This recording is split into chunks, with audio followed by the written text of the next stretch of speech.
Hello guys, in this video I'm going to show you how to set the screen on the MangaTOON application. But first of all, I just want to mention, please don't forget to subscribe to our channel, because at 100,000 subscribers we are going to show you our YouTube revenue statistics and growth strategy, how to make money online.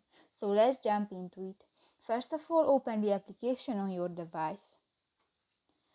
Select the comic and step on it. Go to the continue or start reading button and go to the settings option next to the comment button at the bottom of the screen, and here in the screen option you can set the screen vertical or horizontal mode.